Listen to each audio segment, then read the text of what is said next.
Hello and welcome to Tensegrity Adventures. Today I want to show you the latest version of the OpenDaisy build system for tensegrity structures that I've been working on. It's a little bit better than the previous version. One of the big differences is it's a little hard to see, but this is the old version, and you can see how the tendon stoppers don't really have anything that's very easy to grab. They're just kind of a little cylinder there, and when they get in there, it can be a little hard to pry them up. So the new OpenDaisy has a lip on the end of the stopper that is much easier to grab. You can just use your thumb and pull it up, and it's just a little bit easier to get apart. And the other improvement that I've made is that in the previous systems, the elastic tendon stopper had a tendency to come out a little bit too easy. One of the problems with the elastic is when you stretch on it, it gets skinnier, which makes it hard to pinch it in, because when you put it under tension, it wants to get skinny and it wants to let go. So anyway, I made those tighter and used annular rings instead of a spiral ring like I still have on the inelastic. And the third improvement is actually because my friend Bill, that has kindly downloaded and used some of these, reported his dowels are a little bit skinnier than mine, and so it didn't, the previous system that is just a push-in like that, it didn't work very well for odd-sized dowels, or dowels that are different than the dowels that I had. So now I'm using a system similar to the tendons, where I have a conical piece, what I call a split ring. This has a 4-degree taper on it. It just slides in. There's a little ridge, so it kind of snaps onto the strut. And then there's a 4-degree taper hole in the bottom of the hub. So as you push that in, you may be able to hear the clicks of the print lines, kind of working like little ratchets, and that way it can accommodate a much wider range of dowel diameters. If the dowel is a little bit skinny, then it just pushes on further. If the dowel is a little bit fatter, then it doesn't push on quite as far, but it can fit snugly on a wider range of dowels. So those are the improvements. All right, I'm gonna show you how to assemble the components for the latest OpenDaisy system as of May 2025. It's 5.3.22. And first of all, we'll assemble the strut. So each strut will get 2 hubs, and the hubs are attached using these conical split rings. And so the first step is to put the split ring on the dowel, like that. And then this conical split ring goes into a conical hole inside the hub, and you can just put it on like that. When I assemble them, I just put it on the table like that, and there you go. You've got a hub, a strut. Okay, now we're going to assemble the tendons. Now there is one kind of lock ring for the elastic and inelastic tendons. So right now I've got 2 inelastic and 1 elastic tendon here. Both the elastic and the inelastic take the same kind of lock ring, and the inelastic lock ring is the original design, and it has a single notch in the top of the split ring.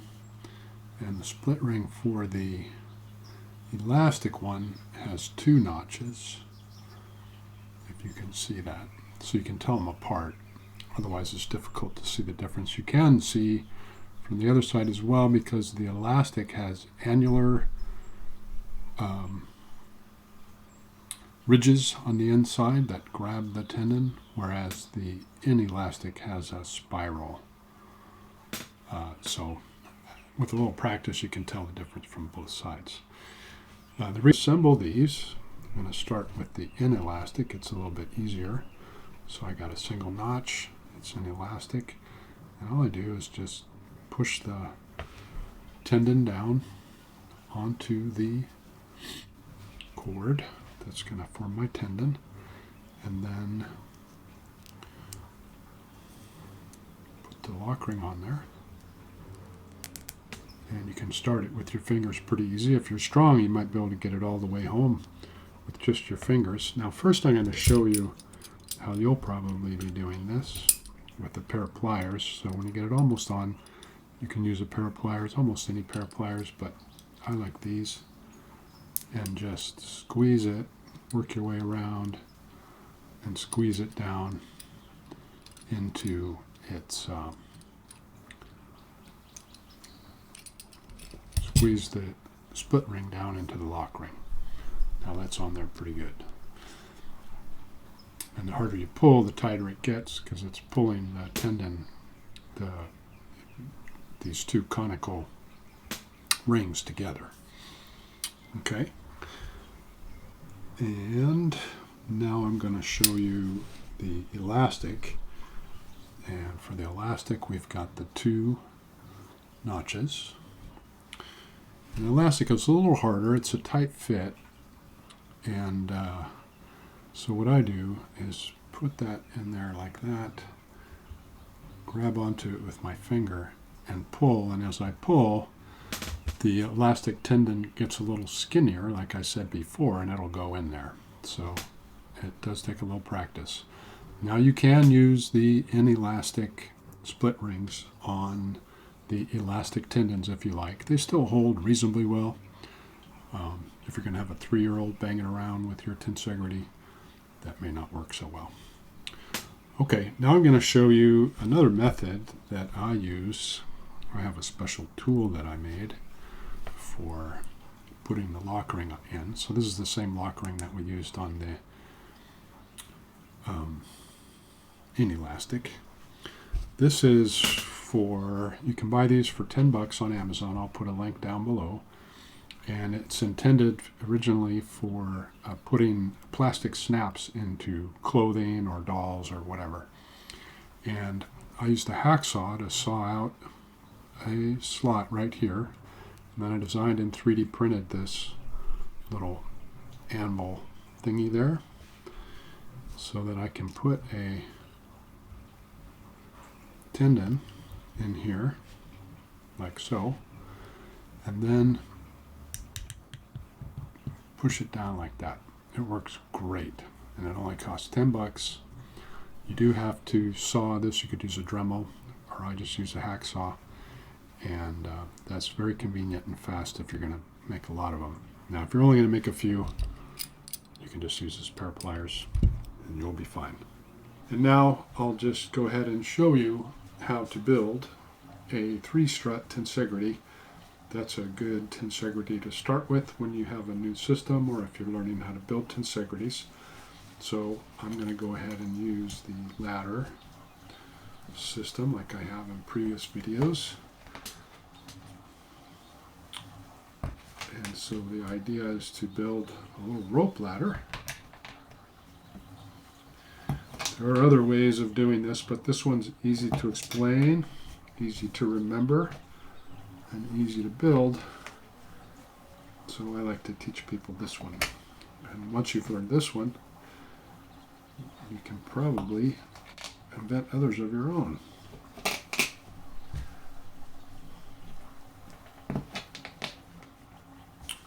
Okay, so I've got a rope ladder with just 2 danglers here.